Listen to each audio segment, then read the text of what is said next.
প্ৰিয় শ্ৰোতাবৃন্দ, আপোনালোকে বাৰু কেতিয়াবা জনসমুদ্ৰৰ মাজত থকা স্বত্বেও নিজকে অকলশৰীয়া যেন অনুভৱ কৰে নেকি? সৰ্বসাধাৰণতে মানুহৰ বিভিন্ন ভাৱ-ভংগী, চিন্তাধাৰাই ব্যক্তিৰ মাজত বা দল বা সমূহৰ মাজত থকা স্বত্বেও কেতিয়াবা এনেকুৱা ভাৱ আহে যেন মই অকলশৰীয়া, মোৰ যেন আগত পাছত কোনো নাই। তেনেকুৱা অনুভূতি বা মনোভাৱ আপোনাৰ মনতো কেতিয়াবা জাগ্ৰত হয় নেকি? যদি সঁচাকৈ জাগ্ৰত হয়, তেতিয়াহ'লে ইয়াৰ কাৰণ কি হ'ব পাৰে, বা ইয়াৰ প্ৰতিকাৰ কি, বা ইয়াৰ লক্ষণসমূহ কি, সেই সম্পৰ্কেহে আমি আজি আলোচনা কৰিম। অকলশৰীয়াবোধ বা লোনলিনেছৰ কিছুমান চিমটমছ বা লক্ষণ যেনে শক্তি বা উচ্চাকাংক্ষাৰ হ্ৰাস, নীৰৱে বিৰক্তি বা অস্বস্তি অনুভৱ কৰা, বা অবুজ বা অপ্ৰকাশ্য অশান্তি মনত বিৰাজমান হোৱা। কেতিয়াবা আমাৰ মনত হয়তো এনে কিছুমান অনুভূতিয়ে দুৱা দি যাব পাৰে, আমাৰ মনটো যথেষ্ট গধুৰ লাগি থাকিব পাৰে। কিন্তু যদি আমি চাওঁ বা বিশ্লেষণ কৰোঁ, কিয় মনটো ইমান গধুৰ লাগিছে, তাৰ প্ৰকৃত কাৰণ আমি নিজে বিচাৰি নাপাওঁ বা তাৰ কোনো কাৰণে নাই যেন লাগে। তৎসত্ত্বেও কিন্তু আমাৰ মনটো যথেষ্ট গধুৰ বা বিৰক্তি বা অস্বস্তিমূলক আমি অনুভৱ কৰোঁ। তাৰ এটা অন্যতম কাৰণ অকলশৰীয়াবোধ। আন এটা লক্ষণ যেনে হজম শক্তি হ্ৰাস বা ৰুচিহীনতা বা যিকোনো কৰ্মৰ প্ৰতি ৰুচিবোধৰ অভাৱ। ঠিক সেইদৰে অন্যতম কাৰণ হ'ল দূৰদৃষ্টি সম্পন্ন গুণৰ অভাৱ।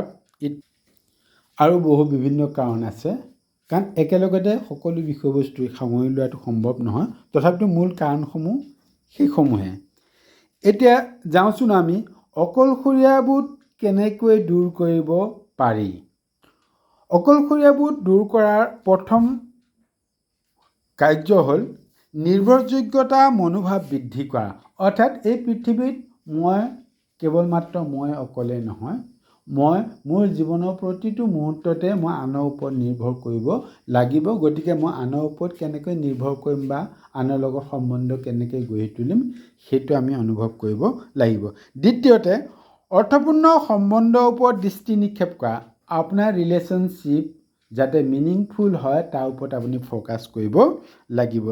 ঠিক তেনেকৈ তৃতীয়তে, সেইসমূহ কাৰ্যকলাপৰ সন্ধান কৰক যিবোৰে আপোনাক আনন্দ দিয়ে। অৰ্থাৎ আনন্দমূলক কাৰ্যকলাপৰ ওপৰত আপুনি দৃষ্টি নিক্ষেপ কৰক। 5 নম্বৰ, আপোনাৰ শাৰীৰিক আৰু মানসিক কল্যাণ বা সুস্থতাৰ ওপৰত সতৰ্ক দৃষ্টি ৰাখক। 6 নম্বৰ, এনে এক কাৰ্যকলাপ বিচাৰি উলিয়াওক যিয়ে আপোনাক আনন্দ দিয়ে বা যাক আপুনি উপভোগ কৰিব পাৰে। 7 নম্বৰ, আপোনাৰ পুৰণি অভিৰুচি বা হবিক পুনৰ আৰম্ভ কৰক। 8 নম্বৰ, কৃতজ্ঞতা জ্ঞাপনৰ অনুশীলন কৰক। বিভিন্ন গৱেষণাৰ পৰা পোৱা গৈছে যে কৃতজ্ঞতামূলক কৰ্মই আমাৰ অনুভূতিবোৰ শক্তিশালী কৰাৰ লগতে শক্তিশালী ধনাত্মক সম্বন্ধ গঢ়ি তোলাত সহায় কৰে। গতিকে ব্যক্তিৰ প্ৰতি কৃতজ্ঞতা প্ৰকাশ কৰিবৰ কাৰণে অভ্যাস কৰক। 9 নম্বৰ, অৰ্থপূৰ্ণ কাৰ্যকলাপত অংশগ্ৰহণ কৰক। 10 নম্বৰ, মনত ৰাখিব যে আপুনি এক অনন্য ব্যক্তিত্বৰ অধিকাৰী। গতিকে আপুনি যি আছে, যেনেকৈ আছে, আপুনি যে এক অনন্য ব্যক্তিত্বৰ অধিকাৰী, সেই কথাটো আপুনি মনত ৰাখিব। গতিকে আপোনাৰ সৃষ্টিশীলতা বা আপোনাৰ দৃষ্টিভংগী আনতকৈ পৃথক হ'ব। গতিকে আপুনি নিজক উপভোগ কৰক বা নিজক চিনাক্ত কৰক। 11 নম্বৰ, নিজৰ অন্তৰাত্মাৰ লগত সংযোগ স্থাপন কৰক। 12 নম্বৰ, আপোনাৰ শক্তি আৰু সময় আনৰ কল্যাণৰ বাবে কিঞ্চিত হ'লেও বৰঙণি আগবঢ়াওক।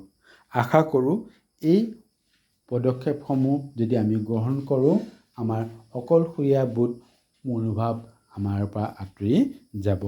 সকলোকে পুনৰ এবাৰ ধন্যবাদ আৰু কৃতজ্ঞতা জনাইছোঁ। কুশলে থাকক, মংগলে থাকক।